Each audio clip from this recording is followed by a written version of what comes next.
The Warner Brothers film opened at $5 million on Wednesday and is expected to bring in roughly $25 million domestically over its 5-day opening.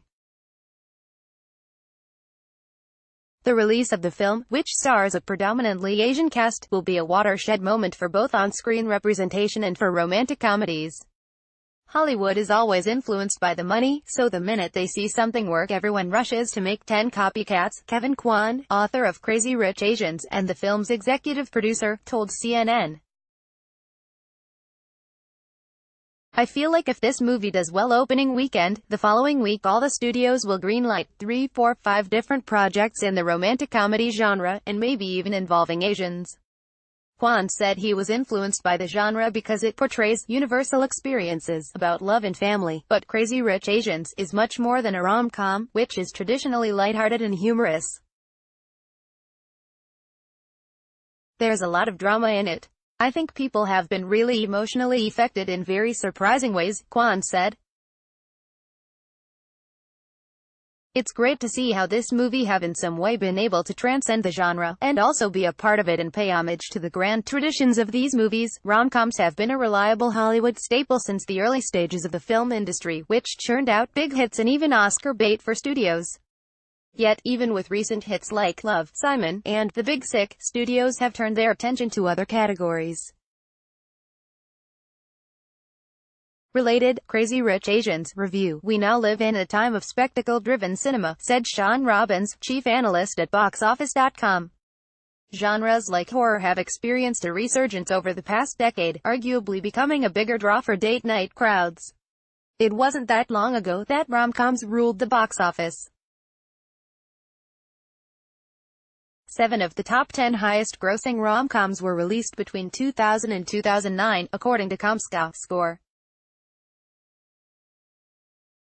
That includes hits such as My Big Fat Greek Wedding, What Women Want, and Hitch, all which made more than $175 million domestically. Yet, the last time a rom-com broke $100 million in the U.S. was 3 years ago with Trainwreck. With an immense amount of media buzz and little competition at the box office this weekend, Crazy Rich Asians has a chance of opening at No. 1. That would be the first time a film in the genre opened at the top spot since Think Like a Man 2, which opened with $29 million in June of 2014. Romantic comedies now thrive on streaming services like Netflix, which recently released Set It Up to a surprising amount of fanfare. Streaming platforms like Netflix have become a perfect haven, said Paul Dergarabedian, senior media analyst at ComScore. Rom-coms went from romantic, funny and entertaining to kind of sappy, formulaic and uninspired. That caused a lot of fans to fall out of love, but with streaming there's less of a buy-in for audiences who still want their rom-com fix. Related, It's a Summer of Love over on Netflix. The creators of Crazy Rich Asians reportedly turned down a big payday from Netflix and opted for a theatrical release with Warner Bros. to ensure the first Asian-American-focused studio movie in 25 years would be seen in theaters, according to The Hollywood Reporter.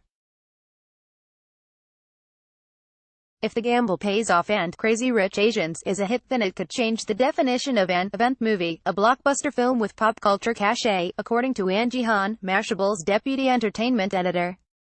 It could remind the industry that it's not just superheroes in spandex that can get people in seats, Han said, pointing out that the film actually fits into Hollywood's current obsession with franchises since it's based on a novel with 2 sequels. Don't get me wrong, I love a good Netflix rom-com, but there's something special about actually going to the movies, planning it out and making a night of it, regardless of box office performance. Kwan says Crazy Rich Asians is already a success because of what it represents. It shows how far Hollywood has come from the outdated Asian caricatures showcased in past rom-coms such as Mr. Yunioshi and Breakfast at Tiffany's or Long Duck Dong and 16 Candles. I think it's profound that a new generation of Asians growing up around the world won't be a punchline. When I was growing up I was called Long Duck Dong. I had to live with that shame, Kwan said. But this is what happens, we pave the way, we create new narratives, we shatter the stereotypes and we move forward. Warner Brothers, like CNN, is owned by Warner Media. CNN Money, New York, first published August 16, 2018, 12 p.m. Eastern Time.